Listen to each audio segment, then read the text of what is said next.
have a question. What is your favorite song and how do you connect with it? Is it when you fell in love or through something really difficult? I'm your host, Tiffany Mason. Now join me as I interview others and we take a walk down memory lane with them. Let's get lost in why that music matters to them. Turn up your radio and let's explore Memories with a Beat. Hello, Podcast Land. Thank you for joining me for another episode of Memories with a Beat. Today, I have a special guest with me. Her name is Debbie Harrell. But why she's so special or why this is such a unique connection that we have is because we were in the same cohort for Made to Do This. But she has a book, Don't Keep Your Day Job. And I was listening to that. And that's how I came to have a podcast and help other podcasters with their podcasts. So kind of a unique connection that we know each other and we've kind of kept tabs on each other a little bit here and there along the way, but really excited that you were so excited to come on and share with my audience your song. But first, if you wouldn't mind, Debbie, would you tell my audience a little bit about yourself, where you are, what you do, and maybe even like what came from taking that course, just because we both, were in it and everybody knows what happened to me, but what happened to you? I like that. Yeah, that was a really special and unique time because we were doing that right at May of 2020, right? And that was a crazy time in the world. So to be taking that time to be so self-reflective and like, what are we doing in the world? That's kind of what led me to my business which is called New World Normal, because everyone was so scared and feeling so overwhelmed with what the new normal would be. I wanted to try and help with some of that overwhelm and shine a light on the positive things that were happening and like what lessons are we learning during this craziness that we can bring forward with us, and the stuff from the old normal, because like the old normal wasn't perfect. Nope. Yeah. We could leave that behind. So that led me and that came out of that course, really the permission to do something completely different. Right? Because the world was so shifting and changing. Why not do something completely different that's going to feed me more and maybe be a help to people around me? So. Okay. And I know that you said New World Normal. Now you have a podcast. Does it have the same name? And then what are you talking about? Who are you interviewing on your podcast, Debbie? Great. I'm glad you asked that. My podcast is the New World Normal. And we started about the things we want to normalize going forward out of this craziness. But the reality is I realized that the word normal itself is kind of exclusive. Like it creates you're normal or you're not normal, which I'm wanting to see a more inclusive and holistic society. So in the end, we decided it was we're disrupting norms and building better ways. So I talk to people who are working to create an inclusive and holistic society. I've talked to a man who's a trans coach. He not only helps trans individuals, but he does corporate trainings for organizations that want to do better by their LGBTQ plus employees and customers. I spoke to an artist in the Bay Area who teaches raising anti-racist kids through art. Oh, cool. I've talked to a man who was wrongfully incarcerated at the age of 17. And then when he was able to get out, he ended up getting his law degree and is now an attorney that helps wrongfully incarcerated people. Oh, so cool. I mean, I have talked during the time when I decided to start it. I mean, it's a very overwhelming and stressful time. And starting these conversations with these people just left me with so much hope. Like there are people that are doing the good work and want it to be a better place for us all to exist. So yeah, I'm really excited. Yeah, because it got kind of gloom and doom there. Very gloom and doom. And I released about 10 episodes and then I took a break. I'm getting ready to reboot in March. So probably right around the time this episode comes out, I'll be getting ready to launch some new episodes. I think the one that we'll be launching is I spoke to a woman who's just had a book come out about raising critical thinkers. So helping our children to be able to process all this information that is coming at us constantly and make better decisions, but also to be able to reevaluate and change our mind when we're given new information, which is, I think, something that adults struggle with too. So I feel like everybody should read this book. and listen Yeah, I to the think enemy. sometimes pride gets in the way, right? Like you feel like you stood so firm in that decision. New information has come in, but heck no, I'm not changing my stance. But no, it's okay. Just go back, reevaluate, and if you want to change your mind, that's okay. It's okay. And to be okay when people change their mind, not give them such a hard deal about it, or, make such a big deal about it. It is what it is. Yes, I've received new information and now I'm changing my mind. Yep. And yeah. Wow, that's super awesome. Yeah, all in all, the podcast has left me feeling very hopeful about the future. Very cool. Well, you know what, folks? It's going to be in the show notes, so make sure you check it out. Now, did you have another job at the time? Well, it kind of leads into my story with the music. I had a series of life things happen, and it became very apparent to me in the fall of 2019 that I really needed to take a break. And my doctor agreed, and she's like, yes, you should take some time off of work. Oh, wow. So I took a leave of absence from my job in like December of 2019. And I was really struggling with that because I was a single mom. I've always taken care of myself and my kids, like very independent and proud of that. Sure. So that's a big deal when you stop working and you're like, what am I supposed to be doing? What is this supposed to look like? So like finding the right therapists, which was challenging, and the right support system, then cue a worldwide pandemic.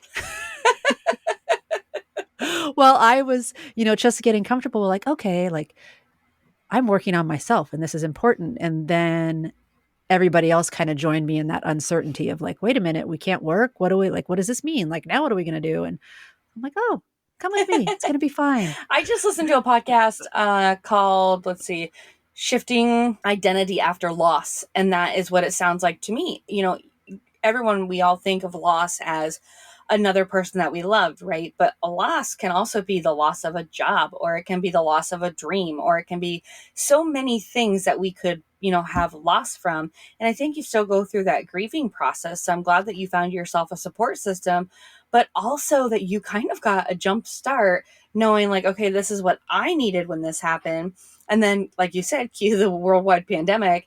Now you knew what other people needed. And I love when somebody goes through something challenging and trying, but they have enough sense about them to realize, wait a minute, this can benefit somebody else. Let me use my tragedy, my loss, my, distress to teach others what, okay. So I've also heard like when you have a coach, the coach has already skipped those steps, the learning steps, and you just get to have the learning piece.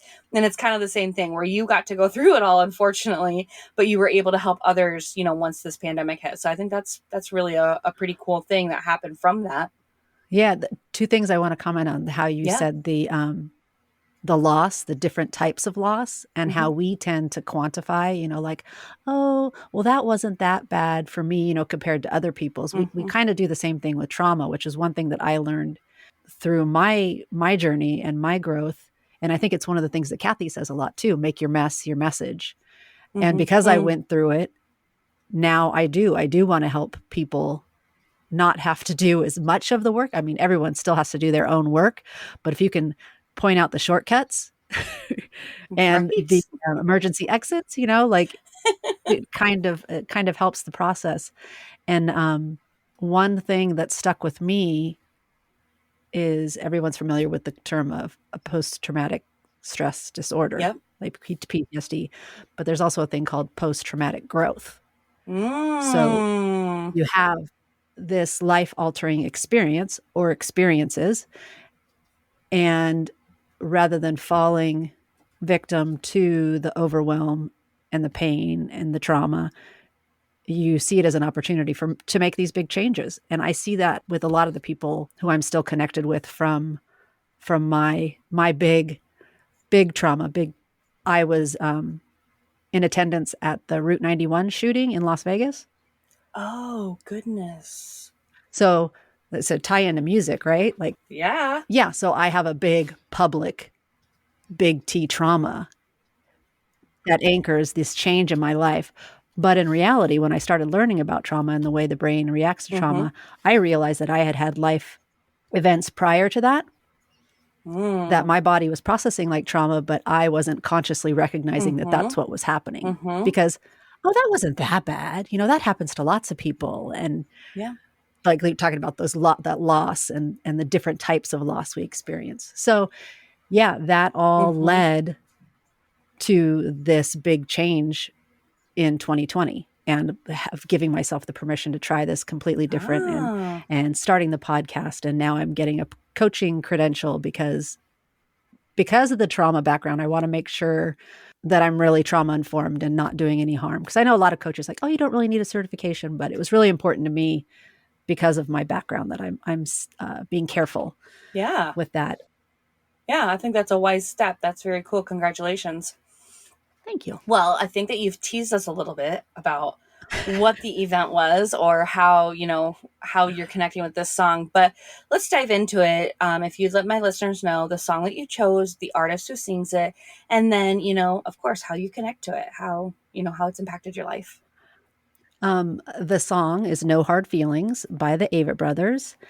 And it is one of the most poignant, beautiful songs about loss. It's a death song. It's a song about death, But how I came to choose that song or even discover the Avett Brothers is along that journey of trying to figure out.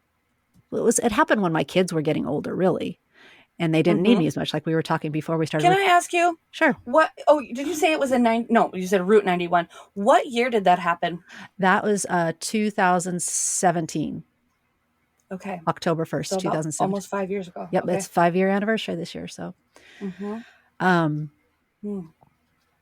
but yeah, as my kids started getting older, I started going to concerts with my girlfriends. Fun. And like kind of obsessively so people are like, why do you go to so many concerts? And I couldn't quite figure out why I was, but I was really feeling that connected energy, like that collective soul, like everyone is so present right here listening to this one song. And whether I'd go with my girlfriends and see somebody like Justin Timberlake, where you're like dancing your ass off and having a good old time, or where I've eventually landed in my favorite genre is more Americana, which is more lyrically driven, like songs that tell stories and move you more emotionally. And I discovered the Avett Brothers through a friend on Facebook. He never posts anything. He posted something about the Avett Brothers. I was like, oh, I need to check these people out. Started listening to them and then put them on Pandora. And then, you get artists that are like them. So then I discovered this whole genre of people that were telling these beautiful stories.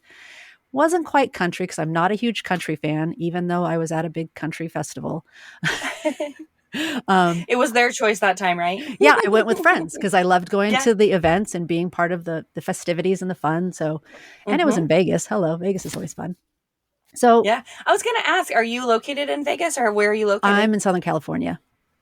Oh, okay. So not too far. I mean, did you guys fly or did you guys end up driving there? To Vegas, I usually fly when I go. And that event, I did fly there, but the friends I was with were all driving. So after the event, I'm like, nice. We kind of all like didn't leave each other. So I drove home with them. Yeah. Oh, very fun. Okay. Well, probably fastest, not. Most silent drive ever experienced. I believe that. I think we might have said 3 words to each other. Oh, I believe it. So traumatizing. Yeah, what do you say? Yeah, it was pretty intense. Yeah. But Avett Brothers, No Hard Feelings. It's basically like, what's going to happen when I die? How will I feel? What am I going to experience? What am I going to leave behind? And that desire to like, it's no hard feelings. I've come and I've loved, and that's what it's all really about, is the love that we feel while we're here, the love that we share. And then in the end, it's no hard feelings. Yeah. Let's take a look at the lyrics, if you don't mind. Sure. And I just want you to dig into what sticks out to you. So when my body won't hold me anymore, right? Our soul has left our, physical body, and it finally lets me free. Will I be ready? What goes with that in your mind? When you go through here and you're in your car or you're, hanging out at your house and this song comes on, what flashes through your head?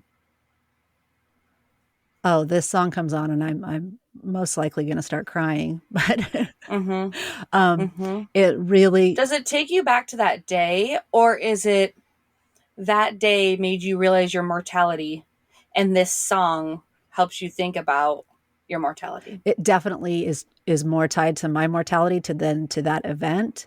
Okay. Prior to the event, I lost my mom that spring. Mm-hmm. And then almost an exact year after losing my mom, I lost my younger cousin. And he was my closest family member. And so that song really reminds me of him, mainly because I was dealing with all those feelings when you lose someone. He was 10 years younger than me, and he didn't have to die.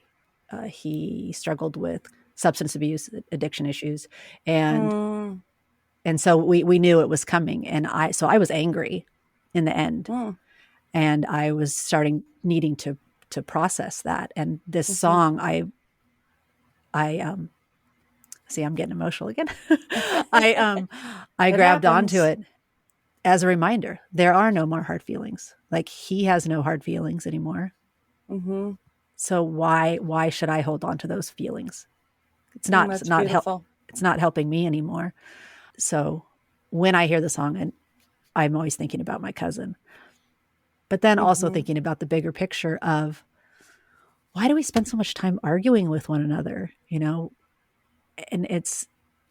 I know a lot of it is manufactured, like social media makes it seem like we're all so different and so divided.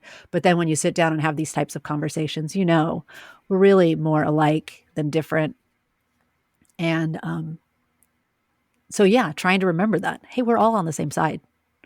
We're all trying to make it through this world the easiest way possible and with no hard feelings. And the end of the song, it's, I have no enemies. And that's really, I'm like, I want to leave this world knowing that I don't have any enemies. Yeah. This song is very timely. I had a networking call today, and the networking call was, what do you want your last words to be? Wow. So I'm guessing yours would be no hard feelings. No hard feelings. Your cousin was 10 years younger than you. What are things, I'm assuming some memories flash through your mind when this song does come on. Yes, you're thinking about, you don't want to have hard feelings or whatever, but I have to imagine that some memories are still coming to light when you guys went somewhere, the way he laughed or the way he imitated someone, what comes to mind for you? Definitely. It's really easy to remember him in a bright, shining light, because he was a bright, shining human. Despite all of his struggles and internal turmoil, most people didn't know that about him. They saw him as the life of the party. He loved doing random acts of kindness, to the point where every year on his birthday, I send out it's random acts of Jorgen Day. Go out and do your random acts of kindness. He would. That's a cool name. Hide Easter egg, like the plastic Easter eggs with like little trinkets and money and stuff for kids on Easter, just around town, partly because he had an unhappy childhood and he wanted to put a little light in some kid's day, like, here, find this egg that's got $5 in it, or it's got, some little toy or something. Yeah. So it's easy to remember him like that. He literally would give someone the shirt off of his back. And that's part of the part. I know there are some people like that. Yeah. Man. And then that's part of the part of that feeds into that being angry of, like, why somebody like him was given such a hard road, so hard that he wasn't able to really handle it. But then in the end, maybe if he didn't have that hard road, he wouldn't have been the light that he was. And right. Yep. So you just never know. And that's why it's easy to remember him with no hard feelings, and knowing that he certainly doesn't have any hard feelings. Yeah. So this song makes you think of Jorgen, and then it makes you think of your mother as well? It makes me think of loss in general, and how that's just a part of our lives. And the seasons, whether it's the loss of a person or the loss of a time and experience. And, like we were talking a little bit about the kids growing up. I'm empty-ish nester, I like to say, because kids are still here part-time. But so it's a whole changing of the seasons, and not holding too tight to that, because you never know what gift is right beyond. And just remember to live with that love in your heart of, when you're gone, people remember it's no hard feelings. And Yeah. yeah. Yeah, that's so amazing. When you were at the concert and everything went down and, are those your closest girlfriends that you were with? Ironically, no. I was supposed to go to that concert with an entire other group of friends Mm-hmm. that all flaked Mm-hmm. at the last minute. Not at the last minute, but they decided that they weren't going to go. And I shouldn't say they flaked. They changed their mind and they didn't go. But because I'm this big concert goer and it's in Vegas and I had other friends going and I had the room. So I was just kind of like, I'm still going to go. Yeah. So definitely became closer with that group of people that I went with after that, but we weren't super close before. I mean, I live in a small town. I have a rare Southern California experience in that I live on an island off of the coast of California. Cool. In a 1 square mile town. So even the people you don't know, kind of a deal. So I'll say. Yeah, so I knew these people well. I'd known them for years, but definitely having that sort of experience bonds you in different ways on different levels. But it definitely didn't make a country fan out of me. No, I can't imagine it did. Have you shared this song with those people? I share this song with just about everyone I can. And in fact, because it is so symbolic of death, I was at a funeral and the pastor that was officiating at the end, I thought, I need to tell him about this song. Well, because I feel like it's the perfect, because they were playing other music at the thing and it just felt kind of awkward. And I'm like, oh, and I just love this song so much. Just fitting of the situation. Yeah, I think it is. And I love the way it encompasses all beliefs. Like it's not really focused on a religious believing of an ending. There's so much more to it. And I think that's really nice because the Avett brothers do have a religious background. I think their father was a pastor, or grandfather was a pastor. So they definitely have that background, but the way they were able to write it to encompass other beliefs is It's interesting that you chose an Avett Brothers song because I had a lady on last season and she also chose an Avett Brothers song. And so it just probably speaks to that. Well, and I think it's like, what'd you call it, Americana? So that kind of music anyways is kind of, I don't want to say soulful, but it's very like grassroots feeling or very down to earth, feeling to me anyways. Yeah. I feel it's really like storytelling and singing all together. Yeah. And maybe like you're saying, what song did she pick? Do you remember? Once True Carpenter. Okay. Oh, and that's funny because I picked lyrics out of that song to make, because I just went to an Avett Brother event last month and their fans are really into making stickers and patches. And I made a sticker with the lyrics from that song, We're All in This Together. And that came from people in the group that were going to this event. And it was right when Omicron was like spiking and people didn't know, like, is the event going to get canceled? And is this responsible? Should we be doing this? And everyone in the group started arguing and bickering. And I'm like, wait a minute, people, we're all in this together, calm down. Oh, and I love that the woman was a music therapist and she chose an Avett Brothers song because I feel like their music and their lyrics were so much a part of my journey and the healing. So I feel like that's fitting. I'm going to have to go listen to that episode. Yeah. So if you're saying that you share it with everybody, I have to imagine you're sharing it with your clients as well. I will. Yeah. I don't have any clients yet. Okay.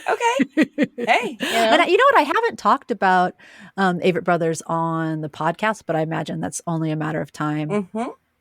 Yeah. And you get talking about the connection of our daughters. We shared a little bit of that, but on the day of my cousin's services, and we had the playlist going on the boat because we did a big boat parade kind of thing.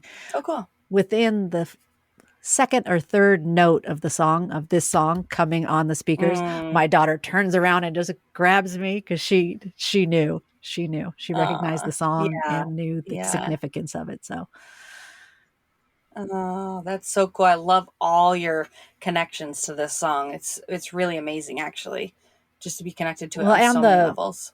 Avett Brothers are best experienced live. Like you can listen to their music and be like, oh yeah, that music's okay, but why are people so crazy about them? You go to a live show and you're like, oh, okay, I get it now. And I think that this other lady would agree with you on that, because I think she's in North or South Carolina, but she was saying that she was looking forward to, because I interviewed her, first season, so we were still in the thick of COVID, and she was saying how she can't wait to go to another concert, but she would hope that theirs would be first. So she's a big Avett Brothers fan as well. So they must Yeah, suck you definitely. in. Yeah, they do. They do. And they're fans. It's very much like a family kind of feeling. But they end all of their shows with this song. Ah, how smart. Which some people give them grief for, I think, but you're never going to please No. everybody. But I love it. I love that reminder of, we're parting ways. Let's remember what's important. Mm-hmm. And also, if you have to go pee and they start playing that song, you're like, oh, I just have to make it through this song. Then the concert's over. Then it's over. There's none of that guessing, like, oh, do you think they're going to play another one? Like, I don't want to miss anything. Like, you hear the first, you're like, okay, we just have one song left. I can wait that long. Hold on, bladder. You can make it. That's so awesome. Well, Debbie, is there anything else that you want to say about this song? People have to listen to it, because Mm-hmm. I'm sure I'm not doing it justice with my stuttering and stammering explanation. It's just beautiful. And listen to the Avett Brothers, because lyrically, their music is magical. And it sounds like we need to try to see them in person. You do, definitely. Definitely. Okay, so people, check the tour dates and see if any of them are near you. Also, do check the song out. It's going to be in the show notes of this episode. It will also be on the playlist that you can access through Spotify, Apple Music, or YouTube, and it's simply called Memories with a Beat, the playlist. And if you think that, you really connect with something that we've said, I'd love to see a comment on social media. Pull me in. Let me know what you thought. Or if you want to be a guest, heck, head to my website. There is a form there. All you have to do is fill it out, say you're interested, and we'll get back to you and let you know when we can make something happen. Debbie, thank you so much for your time today. And I love this interview. I'm so excited to have everybody else hear it. Thank you, Tiffany. Of course. It's been fun. Of course. And Podcast Land, I hope that this episode was music to your ears. Well, that was fun, wasn't it? You never know what rabbit holes we'll get to go down and explore. Were you reminded of anything? Or anyone? Share what it was with me in a review. Honestly, the reviews don't do me any favors other than knowing people like you are listening to this podcast. Insert cheesy wink. However, the ratings do help, so leave me 5 stars. You know you wanna. This podcast was produced by Virtual You, supporting you in all things podcasting. To connect or check me out on social media, I know you're just gonna stalk me. But see the show notes, as always, for details. Can't wait to dive into my next guest's memories with a beat. Hit subscribe now. You don't want to miss the next episode.